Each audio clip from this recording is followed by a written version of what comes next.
the Python lift is, rather than the circular touch, it is a lifting touch. And when I do it, you may not see very much. And that's why we do it on each other and get the experience of it, because the feel of it is very different to what it looks like. It looks like nothing. In fact, you often don't even see movement.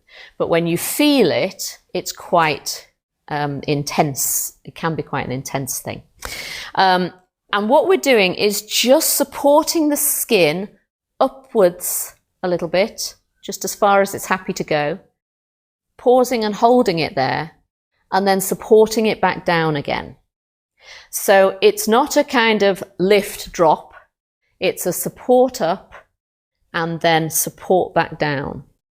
So if we start here, we just have the thumbs pointing upwards, your hands, so I'll do it the other side for you guys in a second. So thumbs pointing upwards, hands round the area you're going to lift, and this would be on a dog, obviously, you might just be using parts of your hands if you've got small legs like you would have on Misty. So we just cup hands round and then lift, pause, support down,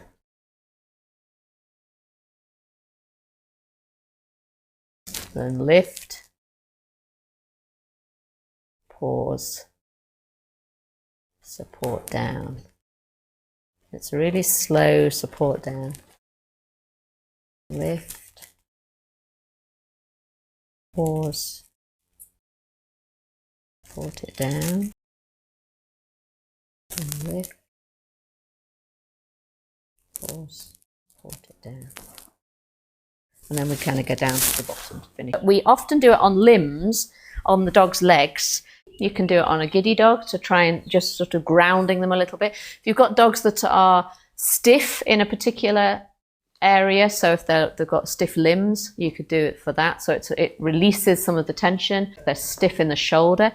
One thing that we often do is do it with one hand, and just, you know, I was saying before on the shoulder, I would do the abalone, and then I would add a lift. Well, I would add the sort of Python lift, but one-handed. So I would do my abalone, and then I would just do a lift at the end of it, pause, and then carry that back down. That's a great one for grounding, as Andrea said. It just makes the legs feel more connected to the ground, and it's quite relaxing.